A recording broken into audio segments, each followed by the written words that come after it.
ನಮಸ್ಕಾರ friends, ಸ್ನೇಹಾಸ್ cooking ಚಾನೆಲ್ಗೆ ನಿಮ್ಮೆಲ್ಲರಿಗೂ ಸ್ವಾಗತ. ಇವತ್ತು ನಾನು ಮಸಾಲ ದೋಸೆ ಜೊತೆ ಆಲೂಗಡ್ಡೆ ಪಲ್ಯ ಹೆಂಗೆ ಮಾಡೋದು ಅಂತ ಹೇಳ್ಕೊಡಕತ್ತೀನಿ. ಬರ್ರಿ ಹಂಗಾರೆ ಇವತ್ತಿನ ರೆಸಿಪಿ ಸ್ಟಾರ್ಟ್ ಮಾಡೋಣ. ಮೊದಲು ಗ್ಯಾಸ್ ಮೇಲೆ ಒಂದು ಕಡಾಯಿ ಇಟ್ಟು ಅದಕ್ಕೆ 2 ಟೇಬಲ್ ಸ್ಪೂನ್ ಆಗುವಷ್ಟು ಎಣ್ಣೆ ಹಾಕಿ, ಎಣ್ಣೆ ಬಿಸಿ ಆದಮೇಲೆ ಸ್ವಲ್ಪ ಸಾಸಿವೆ ಕಾಳು, ಸ್ವಲ್ಪ ಜೀರಿಗೆ, 1 ಟೀ ಸ್ಪೂನ್ ಕಡಲೆಬೇಳೆ ಮತ್ತು 1 ಟೀ ಸ್ಪೂನ್ ಉದ್ದಿನಬೇಳೆ. ಕಡಲೆಬೇಳೆ ಮತ್ತು ಉದ್ದಿನಬೇಳೆ ಗೋಲ್ಡನ್ ಕಲರ್ ಆಗುವವರೆಗೂ ಫ್ರೈ ಮಾಡ್ಕೋಬೇಕು. ಬೇಳೆ ಚೆಂದಾಗೆ ಫ್ರೈ ಆದಮೇಲೆ ಇದಕ್ಕೆ ಒಂದು ದೊಡ್ಡ ಸೈಜ್ ಉಳ್ಳಾಗಡ್ಡಿನ ಹಾಕಬೇಕು. ಉಳ್ಳಾಗಡ್ಡಿ ಹಸಿ ಸ್ಮೆಲ್ಲೆಲ್ಲ ಹೋಗೋ ತನಕ ಚೆಂದಾಗೆ ಫ್ರೈ ಮಾಡ್ಕೋಬೇಕ್ರಿ.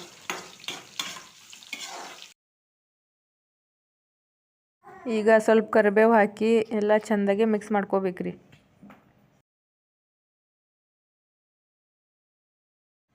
ಈಗ ನೋಡ್ರಿ, ಒಂದು 7-8 ಹೆಸರು ಬೆಳ್ಳುಳ್ಳಿ ಹಿಂಗೆ ಸಣ್ಣಗೆ ಜಜ್ಜಿ ಹಾಕಾಕತ್ತೀನಿ. ಬೆಳ್ಳುಳ್ಳಿ ಹಾಕಿ ಎಲ್ಲ ಮಿಕ್ಸ್ ಮಾಡಿ ಆದಮೇಲೆ ಈಗ ಇದಕ್ಕೆ 4 ಮೆಣಸಿನ್ಕಾಯಿನ ಹಿಂಗೆ ಸಣ್ಣಗೆ ಕಟ್ ಮಾಡಿ ಹಾಕಾಕತ್ತೀನಿ. ಈಗ ನಾವು ಹಾಕಿರೋ ಎಲ್ಲ ಸಾಮಗ್ರಿಗಳನ್ನು ಗ್ಯಾಸ್ ಫ್ಲೇಮ್ ಲೋ ಇಟ್ಟು ಚೆಂದಾಗೆ ಫ್ರೈ ಮಾಡ್ಕೋಬೇಕು.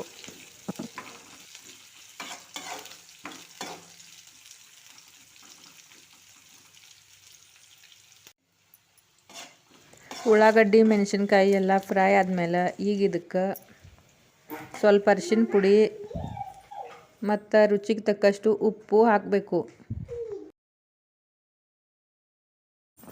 ಉಪ್ಪು ಅರಿಶಿನ ಪುಡಿ ಹಾಕಿದ ಮೇಲೆ ಮತ್ತೊಮ್ಮೆ ಇದನ್ನೆಲ್ಲ ಚೆಂದಾಗೆ ಮಿಕ್ಸ್ ಮಾಡ್ಕೋಬೇಕ್ರಿ. ಈಗ ನೋಡ್ರಿ, ಒಗ್ಗರಣೆ ಎಲ್ಲ ರೆಡಿ ಆಗೈತಿ. ಈಗ ನೆಕ್ಸ್ಟ್ ಇದಕ್ಕೆ ಮೊದಲ ಬಾಯ್ಲ್ ಮಾಡಿ ಸ್ಮ್ಯಾಶ್ ಮಾಡಿ ಇಟ್ಕೊಂಡಿರೋ ಆಲೂಗಡ್ಡೆ ಹಾಕಾಕತ್ತೀನಿ.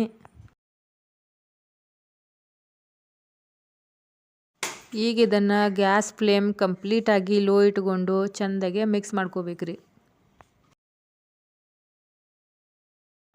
ನೋಡ್ರಿ, ಇದನ್ನು ಹಿಂಗೆ 2 ನಿಮಿಷ ಫ್ರೈ ಮಾಡ್ಕೊಂಡ್ರೆ ಆಯಿತು. ಆಲೂಗಡ್ಡೆ ಪಲ್ಯ ರೆಡಿ ಆಗ್ತೈತ್ರಿ. ಈ ಪಲ್ಯ ಮಸಾಲೆ ದೋಸೆ, ಪೂರಿ, ಚಪಾತಿ ಜೊತೆ ಬೆಸ್ಟ್ ಕಾಂಬಿನೇಷನ್. ನೋಡ್ರಿ, ಈಗ ಆಲೂಗಡ್ಡೆ ಪಲ್ಯ ಎಲ್ಲ ರೆಡಿ ಆಗೈತಿ. ಈಗ ನಾನು ಇದಕ್ಕೆ ಲಾಸ್ಟ್ ಕೊತ್ತಂಬರಿ ಸೊಪ್ಪು ಹಾಕಿ ಇನ್ನೊಂದು ಸರ್ತಿ ಎಲ್ಲ ಚೆಂದಾಗೆ ಮಿಕ್ಸ್ ಮಾಡ್ಕೊಳಕತ್ತೀನಿ. ನೋಡಿದ್ರಲ್ಲ ಹೆಂಗಿತ್ತು ನಮ್ಮ ಇವತ್ತಿನ ರೆಸಿಪಿ. ನಿಮಗೂ ನಮ್ಮ ರೆಸಿಪಿ ಏನಾದರೂ ಇಷ್ಟ ಆದ್ರೆ ನೀವು ಖಂಡಿತ ನಿಮ್ಮ ಮನ್ಯಾಗ ನಾನು ಹೇಳಿಕೊಟ್ಟಂಗೆ ಒಂದು ಸರ್ತಿ ಟ್ರೈ ಮಾಡಿರಿ. ಹಂಗೆ ನಮ್ಮ ರೆಸಿಪಿ ಲೈಕ್ ಮಾಡಿರಿ, ಶೇರ್ ಮಾಡಿರಿ, ಕಮೆಂಟ್ ಮಾಡಿರಿ ಮತ್ತು ಮರೀದ ನಮ್ಮ ಚಾನೆಲ್ಗೆ ಸಬ್ಸ್ಕ್ರೈಬ್ ಮಾಡಿರಿ. ಇವತ್ತಿನ ನಮ್ಮ ರೆಸಿಪಿ ಪೂರ್ತಿ ನೋಡಿದ್ದಕ್ಕೆ ಧನ್ಯವಾದಗಳು. ಮತ್ತೆ ಸಿಗೋಣ್ರಿ ಇನ್ನೊಂದು ಹೊಸ ರೆಸಿಪಿಯೊಂದಿಗೆ.